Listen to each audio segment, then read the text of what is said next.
Ngayong 2024, isang bagong kabanata ang bubuksan ng CLTV36 para sa tumataas na P-pop fever sa bansa. Kaisa ang P-pop music label na GKD Labels, isang talent search ang ilulunsad ng CLTV36 para mahanap ang next P-pop girl group na inaasahang magtatampok ng talento ng mga Pinoy sa world stage. Ayon sa founder at CEO ng GKD Labels na si Joshua Estefani, ang format ng programang i-aire sa CLTV36 ay isang reality survival competition. Ibig sabihin, sasabak sa matitinding training at challenges ang mga lalahok sa talent search upang tiyakin na ready na silang i-conquer ang world stage. Raw talent only takes you so far. In this business, you really have to have desire, drive, and dedication to really make it through.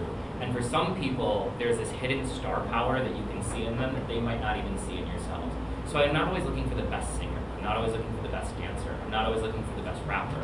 What we were looking for are people that were passionate and had that star quality that we can take and help them bloom into something that's much greater than what they are currently. And find a group of those girls that would be willing to do that together as a group. Ginanap ang Memorandum of Agreement o MOA signing para sa gagawing talent search sa CLTV36 nitong Martes, October 1. Pinirmahan ito ni na CLTV36 President and General Manager Sonia P. Soto at Vice President and Deputy General Manager Billy San Juan, habang lumagda rin sina Estefani ng GKD Labels kasama ng co-founder na si Lucas Webb at ang kanilang COO na si Analiza Pulido.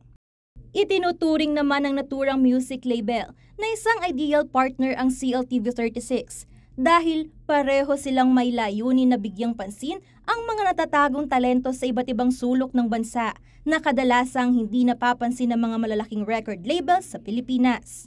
To really allow the artists to shine and really exercise their craft.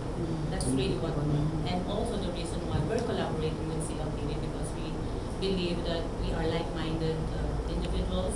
We share the same passion, we share the same belief. That's why we saw nobody else can be a true partner with us than CLTV.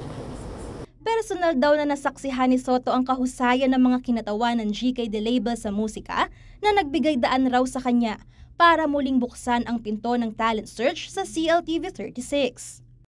And I must say that I am so excited, and I'm so thankful to the GKD Labels, to Joshua, to Lucas, and of course Lisa, because we are given the opportunity to again discover talents and perhaps be a trailblazer, Yes. not only in Pampanga and Central Luzon but in the entire country. Angelica Cara, CLTV36 News.